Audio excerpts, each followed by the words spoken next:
Buenas noches, mi nombre es Oscar Colmenares, yo soy estudiante de Ingeniería de Telecomunicaciones de la ciudad de Casillas.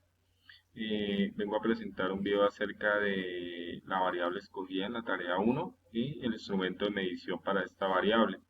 Mi grupo es el número 203.038-54 y la variable escogida es la de flujo y para esto escogí una placa de orificio como instrumento de medición. Entonces, tenemos acá un problema relacionado acerca del medidor de flujo, donde observamos eh, una tubería, más que todo en la industria eh, del agua, en la hidroindustria, donde vemos que es necesario controlar eh, o medir el flujo del agua. Entonces, para esto se nos hace necesario usar una placa de orificio. En este caso, digamos que la velocidad es de 2 metros por segundo, ¿sí? Tenemos una presión de 118.653 y para esto, entonces, usamos una placa de orificio que nos va a indicar eh, el flujo del agua. Acá tenemos la placa de orificio, como se puede ver.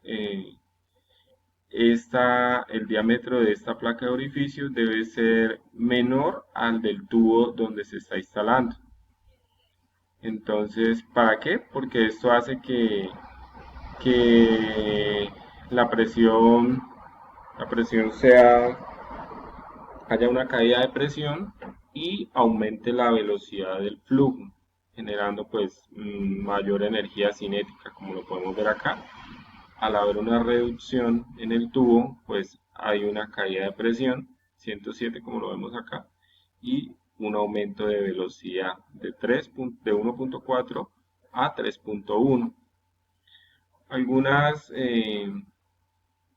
algunas ecuaciones que salen de este problema, de acuerdo a los puntos indicados en la tubería, en las secciones, donde vemos que la sección en el tubo es mayor a la sección de diámetro en la placa de orificio.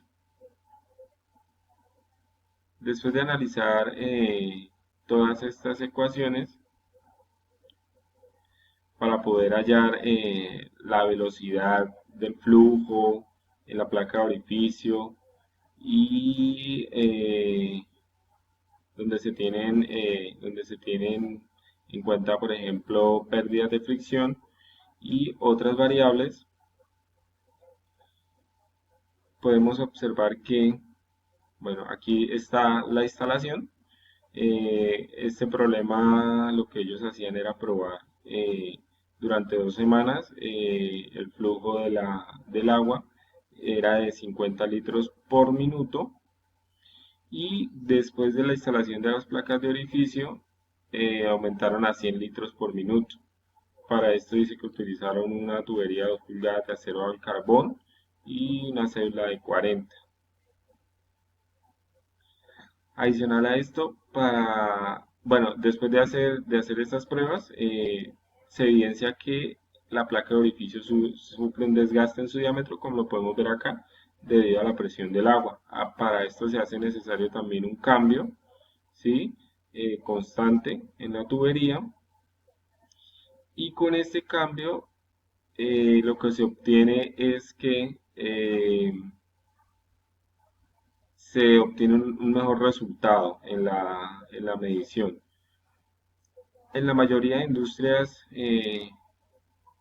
hidroeléctricas eh, o en las industrias del agua, por decirlo así, se manejan software encargados de monitorear las placas de orificio mediante sensores, tomar las medidas para poderlas llevar a un software especializado.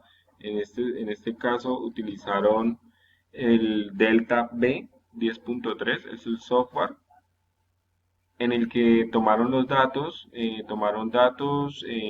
valores y de flujo volumétrico para poder encontrar los resultados pues, que querían. Estos son algunos de los resultados. Esto es los resultados con la antigua placa de orificio y los resultados con la nueva placa de orificio. Como se puede ver, hay un aumento en litros por minuto de la placa de orificio y pues el software toma esos valores y los calcula y se evidencia que hay un mayor rendimiento.